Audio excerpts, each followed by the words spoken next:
Hello, how y'all doing? My name is Henry Kearney, and I am for the bill.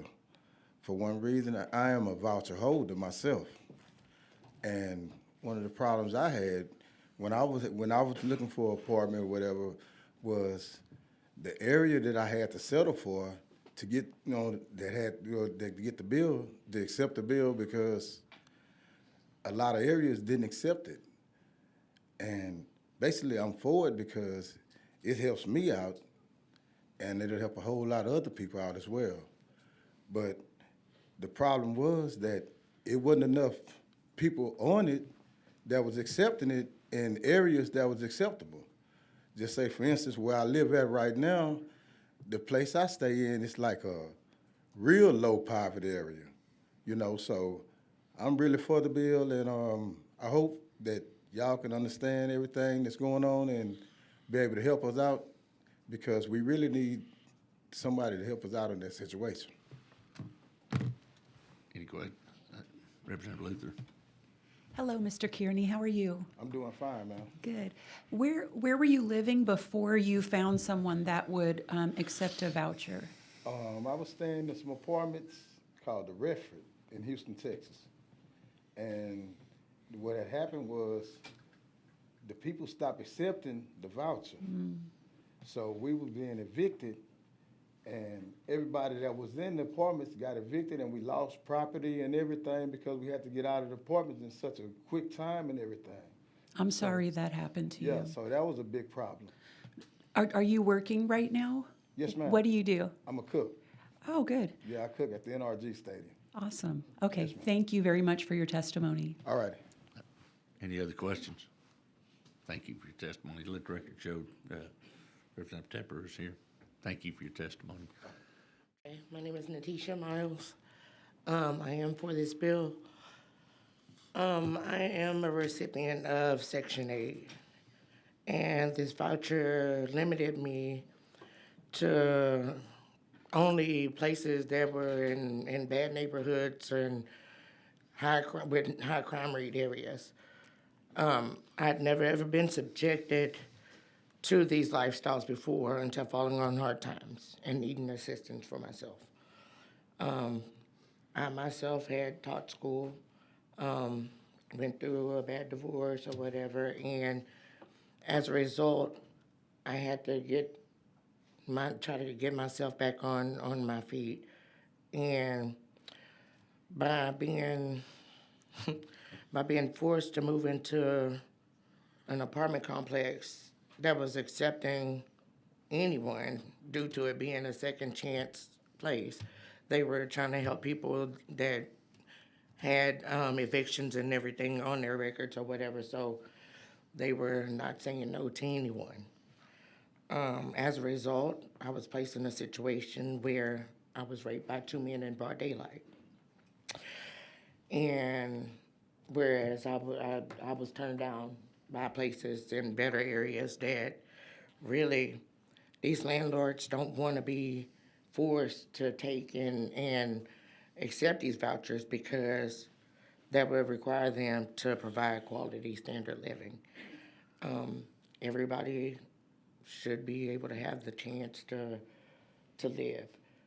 Not everyone, and not everyone is uneducated or criminals, because I don't have a criminal record at all. I did my best in life to do and provide, and I just fell in hard times. And so when being forced into areas that you have no idea of what's going on, me being a sociable person that I am, I had to learn to adapt to my environment. And it's bad because it adds on to mental disabilities, and you're forcing your children to be subjected to things of that nature, and then they see the people that are living the way that they're living, and they want to follow behind. And so in conclusion, I'm stating that I am for this bill. Thank you very much. Any questions for this witness? Thank you very much for your testimony. Chair members, Chair, thank you for here. My name is Pete Bernal. I'm I'm for the bill, and thank you, Representative Rosenthal, for allowing me to speak here in front of y'all. My name is Pete Bernal, and I'm here today as the commander of the GI Forum of Bexar County, representing the veterans and their families and advocating across Texas for those who believe that every person who served our country deserves a fair chance at stable, dignified housing. What is House Bill 411 does? House Bill 411 addresses the persistence of harmful problem, source of income discrimination. This occurs when a landlord refuses to rent to tenants solely because they use housing vouchers, including ones such as ours, HUD VASH vouchers, that are specifically allocated to the veterans. In 2015, the legislature removes cities' ability to prohibit the kind of discrimination. House Bill 411 restores local control, allows municipalities to once again protect voucher holders, and include veterans, from being unfairly denied housing based on how they be able to pay their rent. Why this matters? When source of income is not protected, veterans and other voucher holders are disproportionately pushed into high poverty, high crime neighborhoods, far from quality schools, health care, and job opportunities. Many lose their vouchers altogether, not because they didn't do anything wrong, but because the landlord simply didn't want to take them. Rejection is often based on harmful stereotypes and not on tenants' background and hurtful history potential. This creates a bottleneck where voucher holders are only able to access housing that's already subsidized, reduced choicing, and increasing segregation and undermining the effects of these programs. The impact of 411. The bill would empower the local governments to ban source of income discrimination, giving our veterans and working families a real shot at successful, safer neighborhoods with better public schools, lower crime rates, and proximity to veteran VA hospitals and healthcare providers. This is the basic fairness, but also outcomes. Research consistently shows that families, especially with children, who do better when they live in a stable opportunity with rich communities.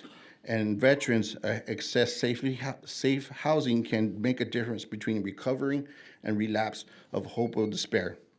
Each day, an estimated 22 veterans die by suicide. We cannot solve every cause, but we can remove the barriers that stand between the stability they deserve. Housing is a foundation. House Bill 411 gives our cities the tools to ensure the foundation. There's cities like Fort Worth and Dalton that are already taking these steps to promote the veteran voucher and holders and discriminations against them. It simply restores local control to the communities that can choose to where they can best fit their needs. Thank you. I'm happy to answer any questions. I'm for the voucher, and just to let y'all know, if this voucher, education, y'all have this education voucher that went through choice of schools.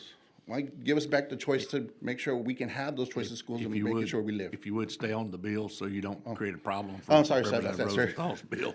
Sorry about that, sir. But just to let you know, I think we should have choice for our people to know where they can go to schools too. Thank you. Any questions? I have one question for you. Representative Thank you, Rosenthal. Mr. Chairman. And thank you so much for coming today. I really appreciate that you brought the perspective of veterans and bring to light how housing is part of personal dignity. So are you a voucher recipient? I have a couple of vouchers of people with me, sir, and I have a whole bunch of them in my program back home. I advocate for them because they have to work. I'm a retired vet, 100% disabled with PTSD and problems where I have to be advocating for those people to try to give myself an opportunity to be in the forefront for them if they are not able to make it, sir. Sorry. Absolutely. So thanks for your service to our country and to your fellow To be vets. clear, you're testifying for you, because that's the way this. Yes, sir. Okay. Thank you. No problem, sir. Appreciate it. And thank you for your testimony. Thank you very much. Please. My name is Nola Bro.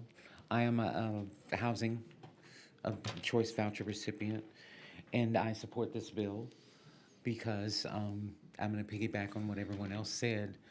When it was time for me to have housing, it was hard enough to get the voucher, yet alone to go to places that, everyone wants to live somewhere where they feel safe and respected and dignified. That doesn't always happen, but it's the ideal.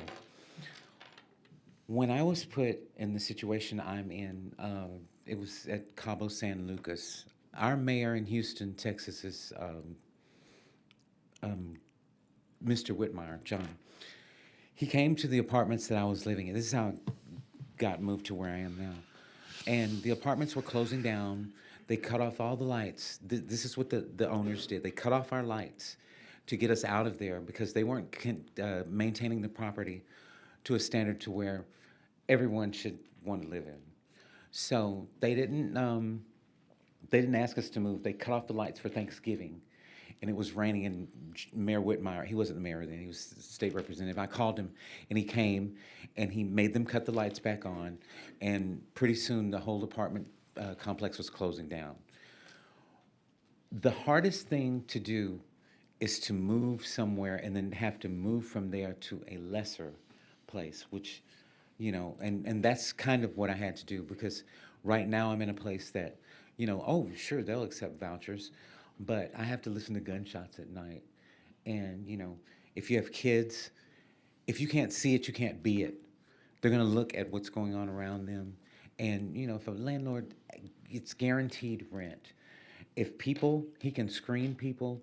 If you choose the people carefully and you background them, you're going to get a quality resident if you have a quality background check.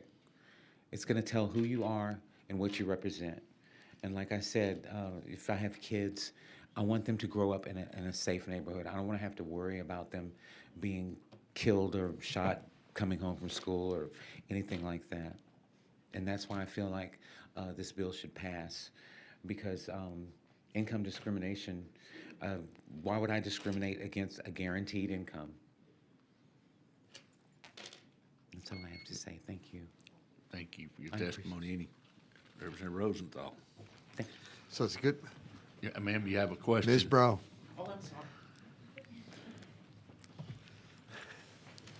you. Thank you for staying. Why would someone discriminate? Why would someone refuse guaranteed income? That's guaranteed rent, right? Would you mind if I ask you what kind of work you do? I was representative at Nordstrom, and right now I'm a parking attendant at NRG Stadium. And to be able to afford to see something that I can obtain one day, rather than looking around and seeing, a property that's not kept. The property that I'm in now is not kept. I was a victim of crime on the last property. I got stabbed 9 times. Oh my God. Y'all have the crime victim assistance here, and I didn't choose to partake in it because it relived the situation. But I did use the counseling and everything, and it's a cycle that happens when you get thrown into those situations. I had never been in a situation where I was ever stabbed before, or even anything, which is, saying a lot to say I'm 50 years old. But when that happened, and my life was on the line, it made me rethink my whole life about, where I want to live. And if someone says, no, we're not going to take the voucher, it not only hurts your self-esteem, but it's going to hurt you physically if your safety's involved. Thank you very much for your testimony. Thanks for making the trip all the way from Houston. Thank you for your Thank you for listening. Thank you for your testimony very, very much.